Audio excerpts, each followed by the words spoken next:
Today, we need to talk about a subject so often brought up that almost everyone involved has such little understanding of: democracy, as well as free and fair elections. The term free and fair elections has taken on a nearly sacred significance in today's political discussions. It's repeated with such reverence that few stop to consider whether this ideal truly reflects reality.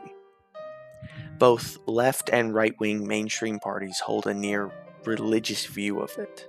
However, once you start to dig into the foundational principles of democracy, it becomes evident that the idea of elections being both free and fair is not just elusive, but downright impossible.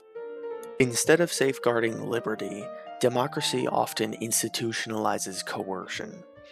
Rather than ensuring fairness, it tends to reward dishonesty and thrives on the irrational behavior of its participants.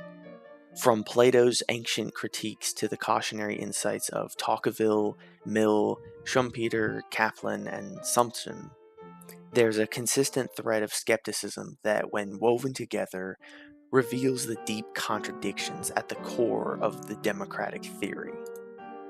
Right from the beginning, Plato recognized the inherent instability within democracy. In The Republic, he characterizes it as a charming form of government, full of variety and disorder, and dispensing a sort of equality to equals and unequals alike. This isn't just rhetorical flourish, instead it's a keen observation of a structural flaw.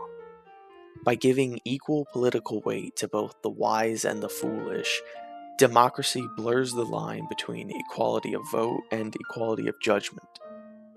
Since the appetite-driven masses will always outnumber the prudent few, the government tends to fall into the hands of demagogues rather than true statesmen. It's those who flatter the populace who thrive, while those who dare to speak uncomfortable truths are cast aside. Plato's insights have been proven time and time again, as electorates are easily swayed by promises of plenty or by emotional appeals, and the rise of such leaders leads to chaos. Thus, even at its core, democracy confuses justice with numerical superiority, ultimately undermining the very fairness it claims to uphold. Writing centuries later, Tocqueville and Mill identified the same paradox. Tocqueville warned of the tyranny of the majority, which oppresses the very persons who are in most need of protection, while Mill observed in On Liberty that the will of the people practically means the will of the most numerous or the most active part of the people, the majority who may desire to oppress a part of their number.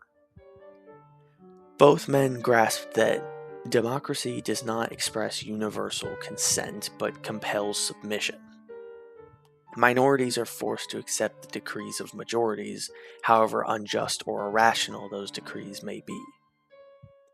Defenders may appeal to constitutional safeguards or to the rule of law as protections against such oppression, yet these are not inherent to democracy, but restraints upon it. They moderate the democratic excesses by limiting the scope of majority rule, but they don't alter the principle itself. For this reason, the coercion of minorities by majorities is the very essence of democracy, and the phrase consent of the governed is therefore revealed as a euphemism for enforced obedience. Nor does the process of electoral competition redeem democracy. On the contrary, it compounds its defects. Jonathan Sumption has argued that politicians in a democracy are incentivized to tell the electorate what they want to hear, rather than what is true. In other words, the logic of elections rewards dishonesty and punishes integrity, since those who confront the public with difficult realities are unlikely to prevail against those who pander to hope or fear. One need only recall the long history of political promises made on the campaign trail and quietly abandoned thereafter to see that Sumption's observation is not hypothetical but descriptive of democratic life itself. Evaluated in this light, elections appear less as rational deliberations over the common good than as auctions of power, in which the prize goes not to the wisest, but to the most persuasive bidder. Consequently, the supposed freedom of the voter is exercised within a marketplace of distorted information. Even if one were to imagine an election conducted without such manipulation, the irrationality of the electorate would remain an insurmountable obstacle. Brian Kaplan notes that voters are not just ignorant about economics, they are systematically biased. And Schumpeter, decades earlier, remarked that the typical citizen drops down to a lower level of mental performance as soon as he enters the political field. Together, these observations reveal a profound weakness. Because the marginal effect of one vote is negligible, citizens are freed from responsibility and indulge prejudices, fantasies, and biases without bearing the cost of error. In markets, for example, imprudence is punished swiftly. In politics, imprudence is socialized, and entire nations must bear the consequences of collective folly.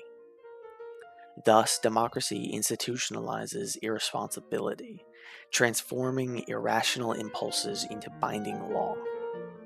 The more free the franchise becomes, the more it magnifies the irrational, and the less fair its outcomes appear. Finally, the range of choice is often illusory. Plato's prediction that democracy would descend into tyranny was rooted in his understanding that demagogues exploit the masses. Tocqueville, in turn, foresaw that democratic societies might produce a network of petty, complicated rules through which the most original minds and most energetic characters cannot penetrate to rise above the crowd. In practice, this manifests as conformity disguised as freedom. Western electorates are routinely presented with 2 or 3 dominant parties which differ in tone but not in substance. Smaller movements are marginalized by laws, funding structures, and media practices which entrench the established order. Elections, therefore, are substantively empty. Thus, when the criticisms of Plato, Tocqueville, Mill, Sumption, Schumpeter, and Kaplan are considered together, the myth of free and fair elections collapses under its own contradictions. Democracy treats wisdom and ignorance as equal. It enshrines coercion as consent. It rewards dishonesty as a condition of success. It relies upon the irrationality of its citizens, and it offers the illusion of choice where real alternatives are foreclosed. Evaluated collectively, these arguments demonstrate that democracy does not merely fall short of its ideals by accident. Rather, its ideals are impossible to realize because they are incompatible with its principles. In the end, the phrase free and fair elections serves not as a description of reality but as a slogan, one which conceals rather than resolves the structural defects of democratic government. Our scriptwriter pewpewpew put this one together, and he did a great job on it. And thank you for watching the video. We have some good previous ones to watch, and if you want to see more like this, make sure you subscribe, comment, and share with some friends.